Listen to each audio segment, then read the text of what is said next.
Continuing Kelley Blue Book's coverage of the New York Auto Show, we're with Franz von Holzhausen. Did I say that right? Absolutely, nice to see you. Hey, okay, so we're both literally and figuratively immersed in Nagare. Absolutely, yeah. What is Nagare, both in terms of design and how it extends to the vehicle we're standing in front of? Well, Nagare is our ongoing pursuit of our new design language, and Nagare means flow in the Japanese language. And you know, as I've expressed before, Nagare is just one of 150 plus different ways to describe flow in the Japanese language. So this is the fifth of one of those 150 different ways or concepts that we're showing to describe what flow means to us. And you know, we've taken a long, hard look at the Mazda products, and we've realized that zoom really means this emotion, and that our cars need to look like they're in motion. And so looking to nature as an inspiration, we find nature is always in motion.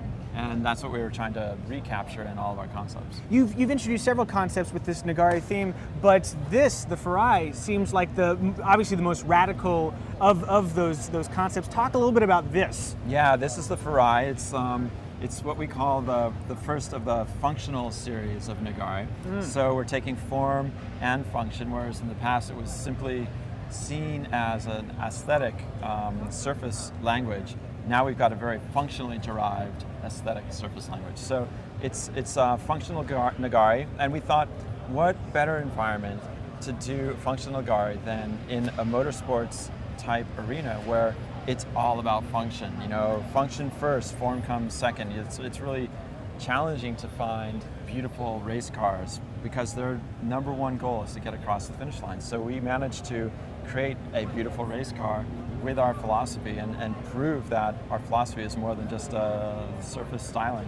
Well, let's walk around a little bit, but one of the places where I noticed that function and form have come together beautifully is in the rear with the diffuser. Let's walk back there. Sure. We'll start back here and I guess maybe work our way forward.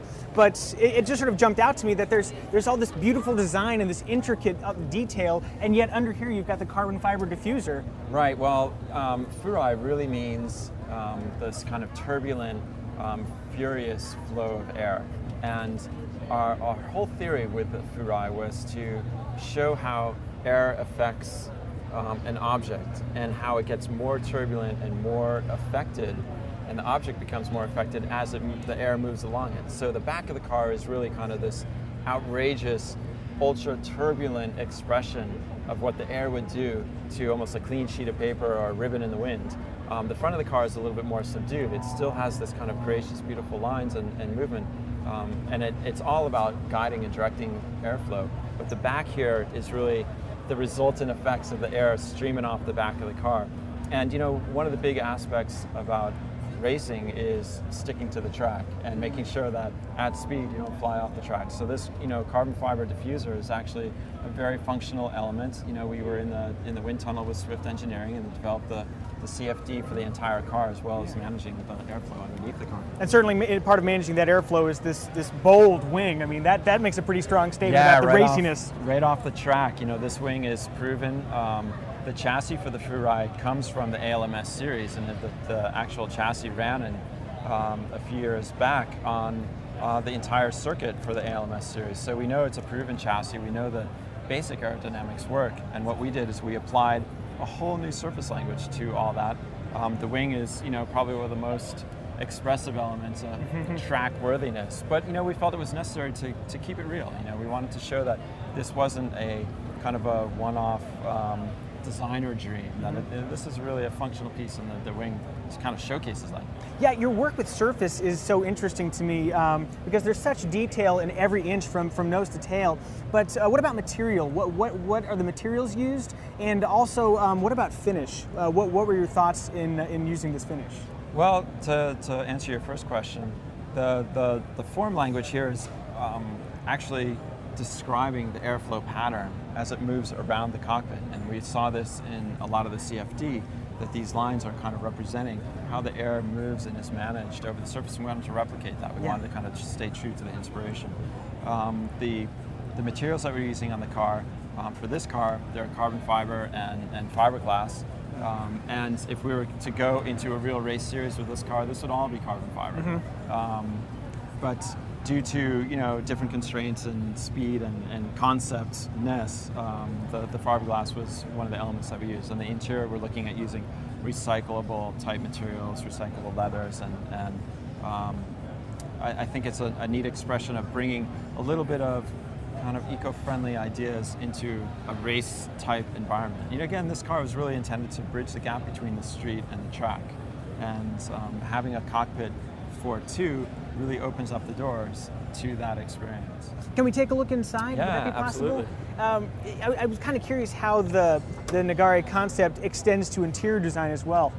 Well, you can see that it's an inside-out concept, and as much as there's kind of this movement and flow on the exterior of the cars, it also works on the interior, and you can see very much that there's the textures and the kind of the generous waves and movement of line and surface that appears on the interior. And if this is a little bit foreign to a race car in the sense of having this much design and this much element in there, but it's a very practical, functional environment as well.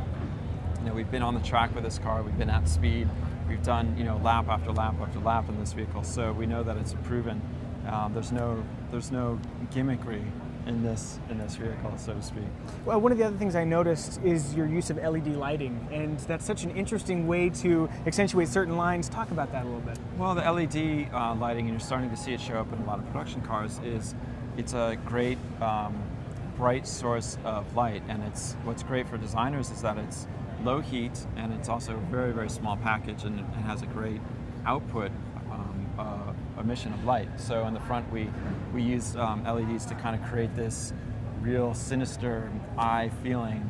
And on the side of the car here, you see the indicators for the series class in the ALMS series. The ALMS race series runs 4 different classes of vehicles, and you can tell the difference between all of them based on the lighting characteristic of the 3 lights that are on the side of the car. So cool. We wanted to stay true to the series and to the car, and so the 3 blue lights on the side is the legal requirement for being on the track.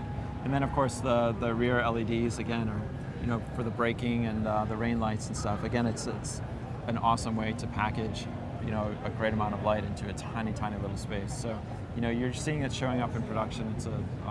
It's something that's still on the horizon, but definitely in dealerships really soon. Obviously, sort of closing out here, but Zoom Zoom is such a huge part of the Mazda brand image. I can't think of anything zoomier than this. Is there the slightest chance anywhere ever, if we all clap our hands, that we could see something even slightly inspired by this? Yeah, absolutely. I like to think of all the concepts that we've done, this Nagare series of cars, and this is the 5th one of that series. It's kind of the haute couture of our fashion show, and it's number 5 in the series, and our ready-to-wear products are coming soon, but they'll all be inspired by this haute couture look. So yeah, definitely, it may not be exactly this car, but the inspiration and the passion and the spirit that are behind this car, will be available. Well, it's really satisfying to see a designer and his design team come together with something that is utterly original, and this seems like the ultimate expression of that Nagare theme that you've developed over the last months and years. So I'm really excited to see this here in the flesh. You must be very proud. Yeah, absolutely, and you said it. It's a teamwork that gets this here, and it's beyond just the design team. We partnered with companies like BP and BP Castrol for clean fuels. This car runs on E100, but that's just the first step. They're looking at bioethanols and non-corn based sustainable fuels that will continue to run on this car. And we don't suffer in any power from that. It's still 450 horsepower, E100 3-rotor engine. The thing screams. And it's those partnerships that have allowed us to still stay on the cutting edge and be environmentally friendly and conscious and efficient. So beyond the design element of getting a bunch of people to come together to create something like this, and of course, who wouldn't want to do that, right? Yeah, this is like ultimate designer dream. I'm just sitting here going, wow, I can't believe we did it. Well, it's very impressive. Franz von Holzhausen, thank you very much for talking pleasure. to us about it. Absolutely. And for more coverage of the New York Auto Show, please keep it right here on Kelley Blue Book's KBB.com.